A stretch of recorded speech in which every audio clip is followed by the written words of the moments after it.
Because the bubble is the only reason why Russell Westbrook's number 5. If we're not talking the bubble, if the bubble never happened, there's no way this guy that we're about to talk about even crack their top 7.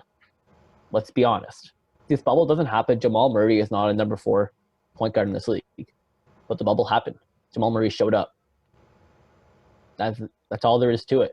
That team was a threat to make it to the finals, mainly because of Jamal Murray. Jokic was an amazing player. He's the leader of that team. That's his team. But whenever it came down to the playoffs, you need a scorer. You need a guy that's going to do all those little things, and Murray was that player. Yeah, I mean, he definitely did have a big step in the bubble. I don't necessarily would just blame it on the environment itself. I would say in general, it's just a guy who, in any environment, he could have had a great playoff run. He likely would have. He was really poised for a breakout year. He did have over 23 points per game in February in almost 10 starts. So it's a guy who a lot of people around Denver knew what he already was coming out of Kentucky. He knew he was a scorer.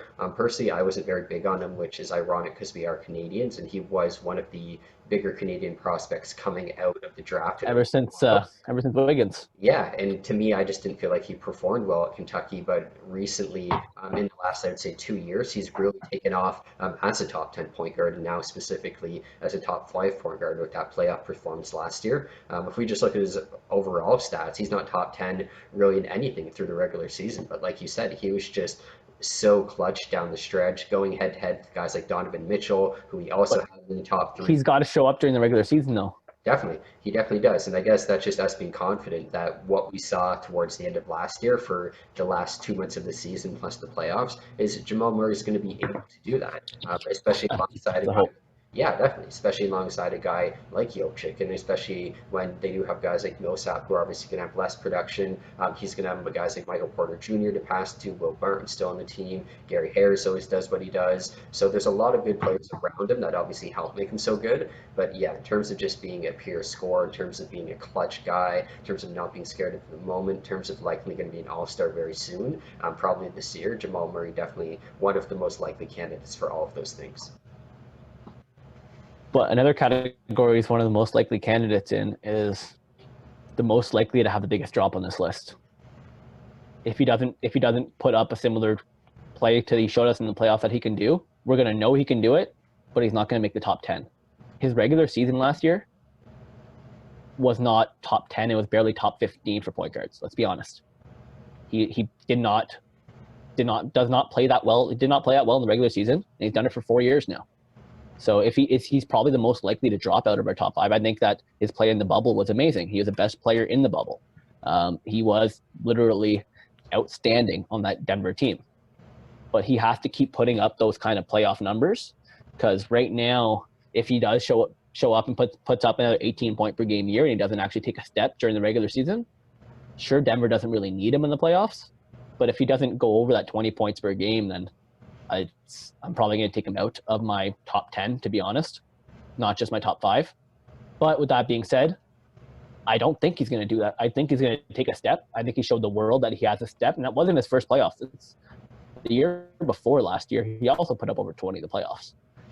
So clearly he showed up a little more then, but all-star players eventually will show up in the regular season, and that's the only way that he can maintain a spot, but I have faith that he will. Yeah, to me, I have a lot of faith that he will too.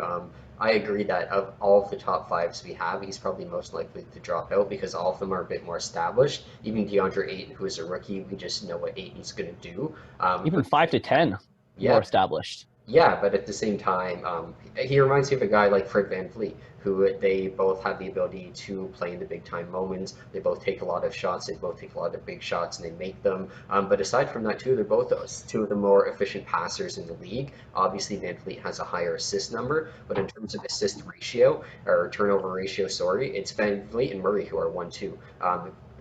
Murray was number 2 in the league. Yeah, well, let's be honest. Murray's not a point guard when it comes to playmaking. I would say it's not a matter of that at all. It's a matter of the Denver Nuggets system. Because if you look at guys who weren't starters, Monte Morris has the least turnovers of anyone last year. And he's a very good backup who did start a number of games. So I think Denver just has a very good system that doesn't allow point guards to turn the ball over a lot. They have a good coaching system that teaches how to. To me, they just don't play point guard. Murray's averaged 3 assists per game throughout his career. 3. Yeah, but he also had 5 last There's year. centers that do better. No, he didn't. He had 4. He had 4.8. That's 2 points. 4. That's much closer to 5. He rounded up for stats that are much lower than that before. But I regardless, he's a guy who has the ability to definitely go up to 6 or 7 assists per game. He's never going to be a guy who's going to go up to 10 or anything like that. But he's definitely not a bad passer by any means. They definitely, when Jokic isn't the guy who's running the offense, it's definitely Murray who's doing it behind him. And he's a very, very capable ball handler and passer at that. well, we'll see. And like I say, in the playoffs, he showed that he was a great, fantastic, and a special player. He can show up, but he's got to show me in the regular season. If he's not getting more than 5 assists per game, he's got to put up 25 points to maintain this. Yeah, I mean, We'll see. We'll see. It's definitely something that you want him to do. But again, he is someone who got better throughout the year, and the fact that he did have 4.8, again, it's something that he's definitely going to be able to develop. I mean, in reality, it's not, again, something I'm shy of. And if you look at post All-Star, he did average 5 assists per game. So, and if you look at the wins and losses, he actually averaged 5.1 in the wins. So it's a guy who I know is capable of doing that. But I do agree, of all our top fives, still has His team wins when he's productive. It makes sense. yeah, but I mean, the team's going to Yeah, win no, I agree though. regardless. But yeah, I definitely agree of the top 5. He's most likely to have a year that he needs to be very successful for it to be to keep the spot. And I didn't look up where he was in win shares in the regular season, but I bet you it wasn't in the top 10. No, I'm not sure off the top of my head either if he was top 10. I don't believe he was. But I know Lowry had more. Van Fleet had more. definitely. Van Fleet was a better player in the regular season last year than Jamal Murray. I mean, it depends what you look at specifically. Again, they were very similar just towards the fact that Murray had better year towards, like I said, a couple months at the end of the year, the playoff run. But it's not an argument of who's better. Keeps my fingers crossed for a player like Freddie though, because if in the regular season they can put up a player, he can do this, and then in the playoffs be that special. Like Jamal Murray is that special in the playoffs. Definitely. He's great.